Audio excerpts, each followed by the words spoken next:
करेंगे। जब गोवर्धन पूजा की परंपरा और श्रद्धा का संगम होता है तो दुनिया के सबसे सुंदर मंदिरों में से एक दिल्ली के अक्षरधाम में नजारा केवल आस्था का नहीं, सनातन संस्कृति की आत्मा का होता है। एक और गोवर्धन पर्वत की दिव्यता तो दूसरी ओर अक्षरधाम की भव्यता, जहां हर दीप, हर पुष्प, हर व्यंजन बन जाता है भक्ति का प्रतीक। आइए आपको ले चलते हैं वहां जहां भगवान श्री कृष्ण की लीला जीवंत होती है और हर वर्ष अन्नकूट महोत्सव बन जाता है एक अद्भुत आध्यात्मिक उत्सव। देखिए हमारी एक खास रिपोर्ट।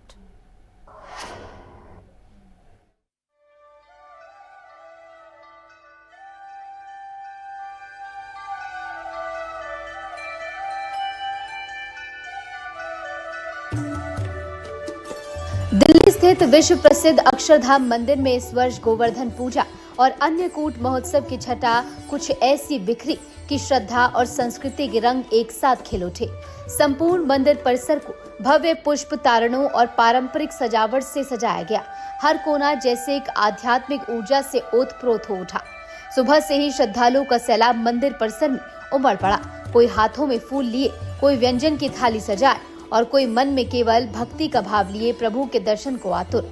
मुख्य मंडप में संतों द्वारा वैदिक मंत्रोच्चार के साथ गोवर्धन जी की विधिवत महापूजा संपन्न की गई। गोवर्धन पर्वत के प्रतीक रूप में सजे ढोल, फल फूल और मिट्टी से बने प्रतीक को विशेष रूप से सजाया गया। इसी मंडप में गौ माता की भी आराधना की गई, जहां मंत्रों की गूंज, घंटियों की झंकार और दीपों की लौ एक अद्वितीय आध्यात्मिक समरसता रच रही थी।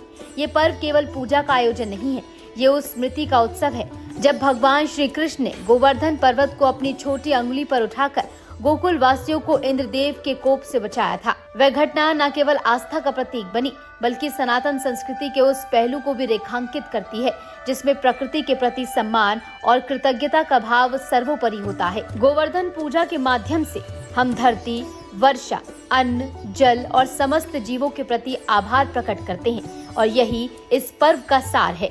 जय स्वामीनारायण। मेरा नाम मीरा सौदागर है और आज के इस पावन अवसर पर आप सभी को खूब खूब अभिनंदन और जय स्वामीनारायण। जैसा कि आप देख रहे हैं कि आज दिल्ली अक्षरधाम के प्रांगण में एक भव्य अन्नकूट उत्सव का आयोजन किया गया है और यहाँ पे हजारों जो हरिभक्त है, श्रद्धालु है, वो दर्शन करने के लिए पधारे हुए हैं। जो अन्नकूट उत्सव है यह परंपरा हमारी प्राचीन काल से ही चलती आ रही है। तो अन्नकूट का महत्व है कि जो वर्षा ऋतु के बाद पहली फसल कटती है, उस फसल को ग्रहण करने से पहले हम भगवान को भोग लगाते हैं, उनको अर्पित करते हैं और फिर जो प्रासादिक भोजन बन जाता है उसे हम ग्रहण करते हैं। तो इसी भावना के साथ दिल्ली अक्षरधाम में हर वर्ष की तरह इस वर्ष भी एक भव्य अन्नकूट का आयोजन किया गया है और यह जो परंपरा है वो हमारे जो वर्तमान गुरु हरि परम पूज्य महंत स्वामी महाराज है, उनकी प्रेरणा और मार्गदर्शन के अंदर सिर्फ दिल्ली अक्षरधाम ही नहीं बल्कि BAPS संस्था के 1600 से अधिक देश विदेश में फैले सभी मंदिरों में इसी प्रकार मनाया जा रहा है। और ये जो आप अन्नकूट उत्सव देख रहे हैं, इसमें विविध प्रकार के जो व्यंजन हैं, 1232 के लगभग जो व्यंजन है यहाँ पर भगवान को भोग लगाए गए हैं। और ये जो सभी व्यंजन है उसकी विशेषता यह है कि ये सभी शुद्ध शाकाहारी और सात्विक यानी बिना लहसुन और प्याज के उपयोग के बने हैं, जिसमें नमकीन से लेके विविध प्रकार की सब्जियां, अचार, मिठाई, केक, पिज्जा, पास्ता जैसे जो भी भोजन हम आज के युग में ग्रहण करते हैं, हम सभी उसी भाव से और उसी शुद्धता और अर्पण के भाव से भगवान को भी यहाँ पर अर्पित कर रहे हैं। और यहाँ पर जो आप केक देख रहे हैं, विशेष रूप से उसकी खासियत है कि ये नीलकंठवर्णी यानी भगवान स्वामी नारायण का ही किशोर स्वरूप, तो वह तप मुद्रा में है, ऐसी आकृति का केक भी यहाँ पर लगाया गया है। तो हम सभी श्रद्धालुओं को, सभी हरि भक्तों को यहाँ पधारे हुए खूब खूब अभिनंदन करते हैं और प्रार्थना करते हैं कि भगवान हम सभी के जीवन में सुख, शांति, समृद्धि बनाए रखे और सभी को अपने आशीर्वचन से कृतार्थ करे। जय स्वामीनारायण। अन्नकूट का ये पर्व विशेष रूप से कृषि प्रधान संस्कृति से जुड़ा है।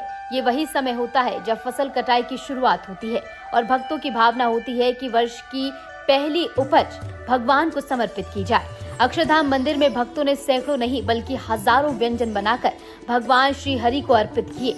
रंग बिरंगे पकवानों की थालियां, पारंपरिक मिठाइयों की परतें, सब्जियों और खिचड़ी से सजे गोवर्धन पर्वत की आकृति, हर एक व्यंजन में भक्त का प्रेम और श्रद्धा दिखाई देती है।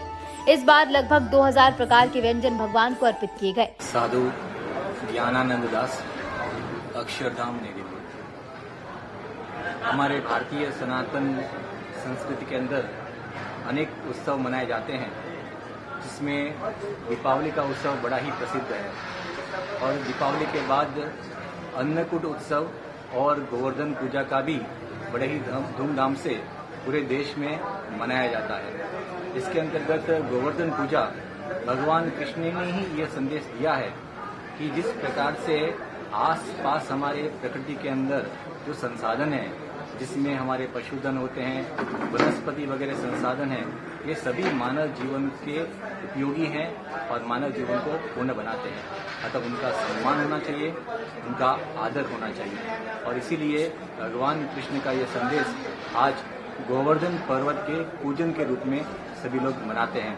आज अक्षरधाम परिसर में परम पूज्य महंत स्वामी जी महाराज की आज्ञा से यहाँ पर बड़े ही धूमधाम से गोवर्धन पूजा का कार्यक्रम संपन्न हुआ, जिसमें वैदिक षोडशोपचार पूजन विधि से ये कार्यक्रम संपन्न हुआ। आज अन्नकूट उत्सव भी है, जिसमें भगवान के समक्ष आज 1232 अलग अलग व्यंजन थाल भगवान के आगे भोग के रूप में सजाए गए। और यह भी हमारे गुरुवारी परम पूज्य महंत स्वामी जी महाराज कहते हैं कि इस संसार में सब कुछ भगवान का है, तो भगवान को अर्पण करके ही अपने उपयोग में लेना चाहिए। तो यह तेरा तुझको अर्पण क्या लागे मेरा, इस भावना के साथ आज यहाँ पर भव्य अन्नकूट उत्सव भी संपन्न हुआ। अक्षरधाम केवल एक मंदिर नहीं, ये सनातन संस्कृति का जीवन स्वरूप है। परम पूज्य महंत स्वामी महाराज की प्रेरणा और मार्गदर्शन में विश्व भर के अक्षरधाम संस्थानों में इस पर्व को एक विशेष दिव्यता के साथ मनाया गया। मंदिर परिसर में बनाई गई मोर की अलंकृत रंगोली, दीपों की रेखाएं, पुष्पों की सजावट और भक्तों की आत्मीयता, ये सब मिलकर एक ऐसा वातावरण रच रहे थे जो आंखों से नहीं केवल हृदय से महसूस किया जा सकता है।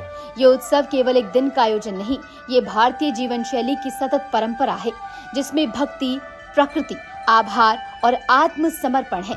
गोवर्धन पूजा और अन्नकूट के माध्यम से मनुष्य ये स्वीकार करता है कि अन्न, जल, वायु, पशु और प्रकृति सब ईश्वर का ही रूप है। और अक्षरधाम जैसे स्थान पर जब ये पर्व मनाया जाता है तो वह केवल आयोजन नहीं, एक जीवंत आध्यात्मिक अनुभव बन जाता है। Bureau report, HNN news.